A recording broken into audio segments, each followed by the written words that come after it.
everybody, welcome to Mr. B channel. నేను mister B నా మాట సూటిగా ఉంటుంది, మ్యాటర్ క్లియర్ గా ఉంటుంది.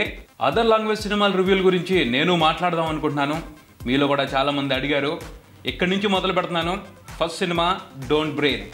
రీసెంట్గా ఈ సినిమా గురించి మనందరి మధ్య డిస్కషన్ వచ్చింది. కాబిల్ సినిమాలో నేను ఆ విషయం గురించి చెప్పాను, చాలా మంది ఇంట్రెస్ట్ చూపించారు. సో ఆ సినిమా గురించే ముందు మాట్లాడుకుందాం. డోంట్ బ్రీత్ హాలీవుడ్లో రూపొంది 2016 సంవత్సరంలో ప్రపంచవ్యాప్తంగా సంచలనాన్ని సృష్టించిన సినిమా. నాకు అభిప్రాయం ఉండేది ఏంటంటే, హర్రర్ సినిమాలు అంటే దెయ్యాల సినిమాలు మాత్రమే అని కాదు, భయం ఉన్న ప్రతి సినిమా హర్రర్ సినిమానే అని ఈ సినిమా మూలంగా అర్థమైంది నాకు. ఇంకో ప్రత్యేకత ఏమిటి అంటే, గడిచిన 20 సంవత్సరాల్లో అమెరికాలో వచ్చిన హర్రర్ సినిమాలు అన్నింటిలోకి ది బెస్ట్ సినిమాగా అక్కడున్న జనం, క్రిటిక్స్ కొనియాడారు డోంట్ బ్రీత్ని. సినిమా కథ విషయానికి వస్తే, ముగ్గురున్నారు.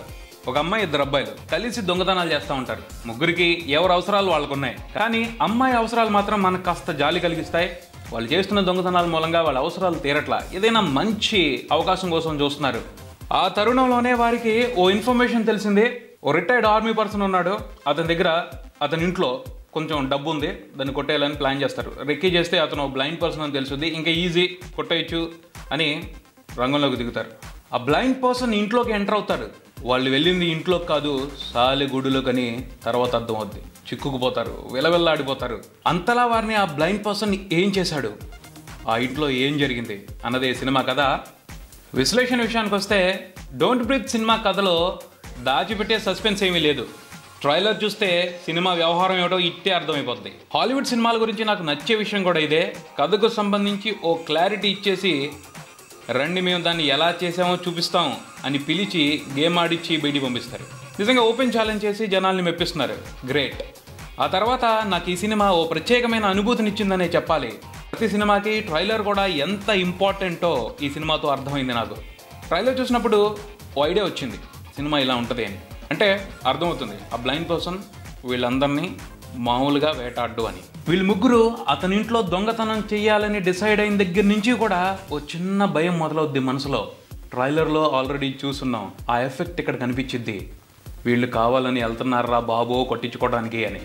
ఆ ఇంట్లోకి ఎంటర్ అయ్యేటప్పుడు స్టెప్ బై స్టెప్ ఒక్కొక్క చిన్న చిన్న క్లూ వదిలిపెట్టి వెళ్ళిపోతూ ఉంటారు. అయ్యో పాపం వీళ్ళు దొరికిపోయేట్టుగా అన్నీ ఎలా చేసుకుంటూ వెళ్తున్నారా బాబు అన్న ఫీలింగ్ ఉంటుంది. ఇక బ్లైండ్ మ్యాన్ యాక్షన్లోకి దిగాక మామూలుగా ఉండదు భయం. ఏం చేస్తున్నాడు, ఎలా చేస్తాడు, అతను ఐడియాస్, అతను అటాక్ చేసే విధానం అసలు తట్టుకోలేరు. మనకే ఆశ్చర్యం అనిపించింది, ఏంటి పర్సన్ ఎలా చేస్తున్నాడు అని.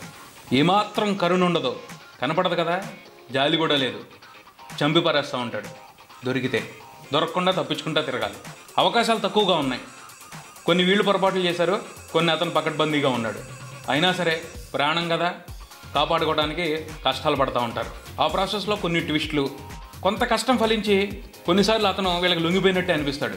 కానీ మళ్ళీ ఏదో ట్విస్ట్ వెనక్కి తిరిగి వీళ్ళ మీద మళ్ళీ మొదలు పెడతాడు ఫైటింగ్. ఇలా ఒకసారి వాళ్ళు ఒకసారి ఇతను డామినేట్ అవుతూ చాలా ఇంట్రెస్టింగ్గా నడిచింది సినిమా. దాదాపు 60% సినిమా మనం ఊపిరి బిగబట్టే చూస్తాం, అంత ఎఫెక్టివ్గా తీశారు. నిజంగా సూపర్బ్ స్క్రీన్ ప్లేనే బ్రహ్మాండం ఈ సినిమాలో. ఆర్టిస్టుల పెర్ఫార్మెన్స్లో ఏముంది, డైరెక్టర్ సరైన వాళ్ళని పెట్టుకుని తీసేసుకోవచ్చు. రాయటం ఏముంది అసలు ఆ సినిమాలో. ఒక ఇంట్లో సినిమా అంతా జరుగుద్ది. ఎంత జాగ్రత్తగా ఉండాలి, ఎంత పకడ్బందీగా స్క్రీన్ ప్లే రాసుంటారో ఊహించుకోండి. ఫిల్మ్ మేకర్స్ అందరికీ కూడా ఈ సినిమా ఓ లెసన్ అనే చెప్తాను. ఎందుకంటే సినిమా మేకింగ్లో రైటింగ్ ఎంత స్ట్రాంగ్గా ఉంటే అంత బ్రహ్మాండంగా సినిమా వస్తుంది అని ఈ సినిమా నిరూపించింది. ఈ సినిమాలో హైలైట్ ట్విస్ట్లు, స్క్రీన్ ప్లేలో కనిపించే టర్న్లు, వాటితో భయపెట్టారు. క్యారెక్టరైజేషన్స్ విషయానికి వస్తే, మిగతా క్యారెక్టర్స్ ఏముంది కానీ ఈ సినిమాలో surprising and interesting character villain క్యారెక్టరే. జనరల్గా డిజేబుల్ పర్సన్స్ ఏదో విషయంలో కొంత స్ట్రాంగ్గా ఉంటారని తెలుసు, కానీ ఇంత క్రూయల్గా ఉన్న డిజేబుల్ పర్సన్ ప్రపంచం ఈ సినిమాతో చూసిందనే చెప్పాలి. బేసిక్గా స్క్రిప్ట్కు వెయిటే ఆ క్యారెక్టర్లో ఉన్న స్పెషాలిటీని పట్టుకునే డిఫరెంట్గా స్క్రీన్ ప్లే రాసుకున్నారు. నిజంగా సినిమాలో కనిపించే కొన్ని సన్నివేశాలు బోల్డంత ఆశ్చర్యాన్ని కలిగిస్తాయి. ఏమిటంటే, విలన్కి కళ్ళు కనిపించవు, కానీ దొరికి నుండి పట్టుకుని చంపుతూ ఉంటాడు. అక్కడే అతని ఫ్రెండ్ కూడా ఉంటాడు, కానీ ఏం చేయలేని పరిస్థితి, కదిలినా మెదిలినా అతను కూడా చంపేస్తాడు. సో కామ్గా ఫ్రెండ్ని చంపుతాన్ని బాధపడుతూ చూడాలి. ఇలాంటి సీన్స్ని బ్రహ్మాండంగా రాశారు, అంతకంటే బ్రహ్మాండంగా తీశారు. కథ ఎలా సాగుతుంది, ఎక్కడ టర్న్ తీసుకుంటుంది, ఎక్కడ దొరుకుతున్నారు, ఆ మూమెంట్ వెళ్ళేంతసేపు ఎలా ఉత్కంఠంగా ఉంటుంది. These things are very interesting. సినిమాలో వచ్చేసి నాకైతే బ్రహ్మాండంగా అనిపించింది ఈ సినిమా స్క్రిప్టే. ఆ తర్వాత స్క్రిప్ట్ బాగున్నప్పుడు డైరెక్టర్ సినిమాని చించి అవతల పారేస్తాడు. అదేమి పెద్ద చెప్పుకోవాల్సిన మ్యాటరే కదా, కొంచెం విషయం ఉంటే చాలు. అదే జరిగిందని చెప్తాను ఈ సినిమాకి సంబంధించి. డెఫినెట్గా చెప్తాను, ఈ సినిమాని చూడటం అనేది ఒక డిఫరెంట్ ఎక్స్పీరియన్స్. ముఖ్యంగా నిజమైన సినిమా లవర్స్ అస్సలు మిస్ అవ్వద్దు. ఇలాంటి సినిమాలు ఎప్పుడో కానీ దొరకవు.